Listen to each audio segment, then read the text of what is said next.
Mukanya itu adaadha. Aadaan ibsituu saba tokkooti. Eenyummaa saba tokkooti. Calaqqee jechuudha. Calaqqee jechuun daawwitiin ta'e keessatti farkane jechuudha. Kanaafuu aadaan daawwitiidha. Daawwitii abbaan keessatti filaalee farka. Assalamualaikum warahmatullahi wabarakatuh. Yoo jaashama harkafoon sabboontan ilmaan Oromoo bakka jirtan nageenya keenya badhaadhaan isin haa qabu. Egaa har'aan tana saahiba kiyya Hekiree Tuub biratti argamna. Hekiree Tuub akkuma beekamutti uffata ajaa'ibaa moodern isa jaamu gosa feetanitti uffata aadaa barbaadanis hunduma isaatu hodhee ija kanaan nu biraan gaataa jira. Egaa Oromootii bakka jirtanitti bifa ajaa'ibaa bifa miidhagaadhaan tolchinee bakka isin barbaadanitti isin fiduu ni dhaqqabna. Kanaafuu qaqqaaliiwwan koo bakka jirtanii isinitti tole uffata babbareeda moodern isa jaamu akkasi gartee xalabachuus ni dandeeysanii qaqqaaliiwwan koo tanumaan isinii dhaamaa kunoolaan obboleessi kiyya uffata bifa barbaadan kutaa barbaadan ammas uffata aadaa qofa irratti hundaa'u osoo hin ta'in diizaayina akka faranjiitti akka feetu boo maal taate istaayila barbaaddu toodee si biraan ga'uudhaaf qophiidha. Akkasuma ammas shamarraniif uffata moodelistii barbaadan uffata amantaa musliimaa uffata salaataa hijaaba jechuu uffata harkaa amma biyya kana keessatti namni baay'een koomantii gara kasaatiin kanana kannaa jira jechuudha. Uffata kanaas waa hunda jaa'iza goonee jirra qophii hunda xumurree jirra. Filannaan keessan qoftiin nu haa ta'u isin jechaa nu waliin tura. Akkasiiti Ajjettanii dhabdanii. ummata keenya ajajjettanii hin dhabdan mucaan maashaallah rabbiin isin fide bifa adda addaa as ta'itanii biyyatti na hawwitan jechuudha. As ta'itanii warri biyya uffateeffachuu dandeessanii isin hin jennu. Akkasiiti baay'ee. Egaa akkuma beekamutti mucaan maashaallah moodela adda addaa uffata adda addaatiin nu miidheessee jira. Saniif ani sarraan tana agartee talaba namoonni adda addaa saayibban kiyya hundi talabatanii jira. Talaba sana harkeetumaan gaggaa jee yeroo hundumaa kunoo isaa todha. Saniifin gaa uummata keenya irraan tana achitti argamee uffata isaa kanaas gartee beeksisee nuti gartee keessattuu uummata Yemen barbaadna jechuudha warra Yemen. Uffata adda addaa diizaayina adda addaa todha kunoo saayibni kiyya kana. Ewa yoya assalamualaikum warahmatullahi wabarakatuh. Maatiin Saphaloo faamilii taata akkasumatti gaafuma warraan tan Saphaloo faamilii illee akkuma saahiba turre innummaa nu haaree titeetiin argamee jechuudha. Kanaaf ana hojii dhuunfaa kiyyaa diizaayin dibeesmeekingii eegalee magaalaa sanaa keessattuu warreen ispeeshaalii Yemen irraa sanaa keessa jiraatan magaalaa sanaatti irraa joolaa qabditi iddoo argama keenyaatti lakkoofsa bilbila keenyaa 735227 duwwaa torba irratti nu arguu dandeessanii jechuudha. Kana irratti nu quunnamuu dandeessanii karaa dabalataatiin ammoo toorri imeelaatis ni qabnaa isiniif maxxansuu dandeenya. Yeroo itti aanutti isinii maxxansuu kan dandeenyu ta'a jechuudha obboleeyyan keenya. Kanaaf gaamma asirratti uffata aadaa Oromoodhaa kutaalee Oromiyaa qolata kaniif hundaafuu qopheessinee jaa'iza goone kan barbaadan qaamaan nu dhiyaatanii qiyaafamtanii miitiramtanii jiboota keessatti bifa isin hawwisiisaa ta'ee fi miidhagaa ta'een isiniif dhiyeessuu dandeenya jechuudha. Kanaaf obboleessa kiyyaas haa galatoomuu dhufee viidiyoo kanarraa waraabee beekamtee harkachuu qabdaa jihee dandeettii ta'e tana sooshaal miidiyaa hojii wal qabatee ol baatee qilleensa irratti argamuu qabdi jihee jechuudha. Achumaan dhugaa Saphaloo Tuub dhufee uffata fe'uun tolee naaf qiyaas taanaan jee qiyaasee fi gaa'onni nii fi amma kanneen bira qabu. Kunoo uffata adda addaatu jira jechuudha. Saphaloof shamiza kana fakkaatu baasnee jirra jechuudha. Kanaaf gaa yaada dabalataa qabaatee shamiza aanaa inni barbaadetti hojjennee fi kan nuuf dandeenya kunoo laala. Uummata keenya Uffata aadaa Harargee jechaadha kunoo laala. Billawaas qaba waa hunda walirra jaa'iza ta'ee qophaa'ee isiniif dhiyaatee jira jechuudha. Kana malees kunoo uffattoota biraa uffata aadaa aanaa kana nama hedduu qaba. Amma surreelleen gaa kanneen kan hodha beesni jira. kunoo diizaayina feetanitti hodhatanii harkachuu dandeessu. Uffata aadaa Harargeetis uffata mimmiidhagaa bifa alaabaa qabu kunoo billawaas waa hunda guddatee marxoos qamisaas waa hunda guddatee kunoo qamisa isaatis bannee guddachuu dandeenya jechuudha. Kana fakkaata gaara kunoo uummata keenyaa hundaa'ima jechuudha.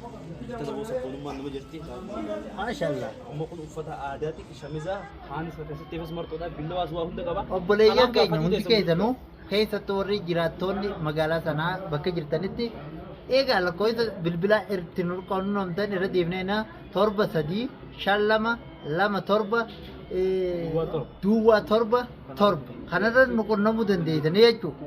Kanaafuu uummata keenya bakka jirtanitti talaba magaalaa gartee keessattuu Yemen jiraannaan feetu adan jiraadhu feetu maariif jiraadhu feetu gartee radaa jiraadhu isiniin biraan ga'uuf qophiidha nuti. Lafa jirtanitti isin talabannaan gabaabaa booda isiniin geenya. lakkoofsa bilbilaa isiniif irra deebi'a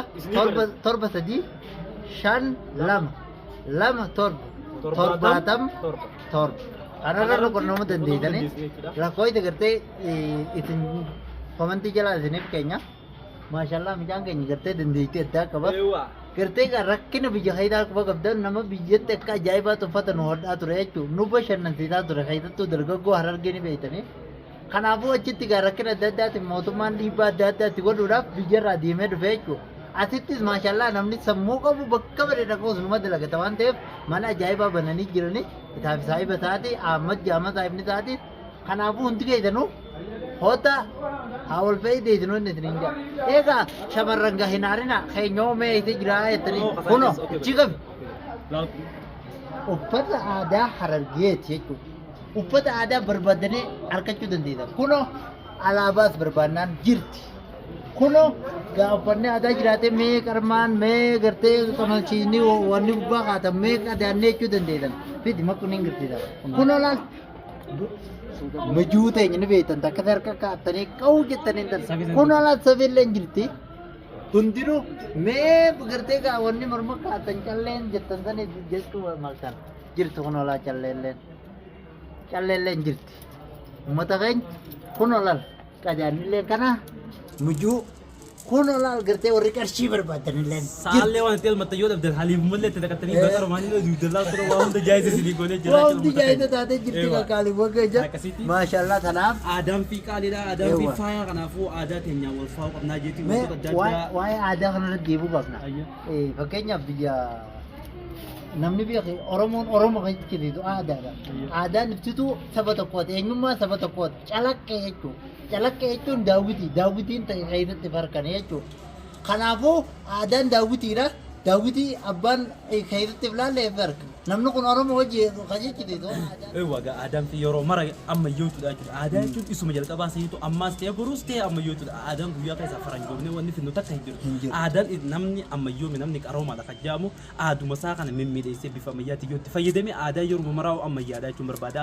kanaaf namni wantoota aadaa akka gartee wanta ni jira yeroo isaatti dabarteetti ilaalu uffata aadaatis ta'ee wantoota faayota aadaa akka wantoota yeroo itti dabarteetti ilaalu yaan guyyaatti dogongoraa akka teessumaa himuun barbaada aadaa yeroo mara ammayyootudha isin jechuun barbaada galatooma uummata keenya tanaafuu gartee bakka jirtanii nageenyi keenya badhaadhaan lubbuu isinaa godhu eega akkuma beekamutti kun olaal diriyaan babbareedaan gurguddaan kunillee jira maasha Allah warri bitachuu barbaadan asumaan gartee bakka barbaadanitti feetan adan jiraadho keessattuu Yaman warri jirtan hundi keessanuu dhuftanii harkachuu dandeessanii kuno bifa addaatiin miidhagee jira iida kana gaa guutuu mee dargaggoo keenya maal dhaamtate akka fakkeenyaaf akka nama tokkootti akka nama diizaayina hodhutti wanni jiru sabeen deeytee qubol qabdee suuraa ka'uu yoo barbaadde na bira kootu uffata aadaatiin si faaya si gaggeessuuf waa hundaanu qophii ta'een argamaa na bira gahuu qofa kasirraa eegamu. Abooga ambaan keessattuu gaani beeytaame suuraa ka'uun jaaladha.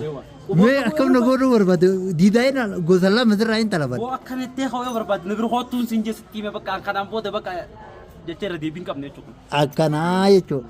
Saniif ijoollee teenya hundinuu jirti laakuma laa. Kopheen gartee quba tokkoon toora magaalaati gaatuni takkate qalaw jettee jaalala kee biraan dhayitus jirti abbaa mana keetitti miidhayitus jirti. Kana jechuun kophee laala matanneen benziila nyaatti kophee nama diimtuu jechuudha peetiroo nyaatti maal taatan.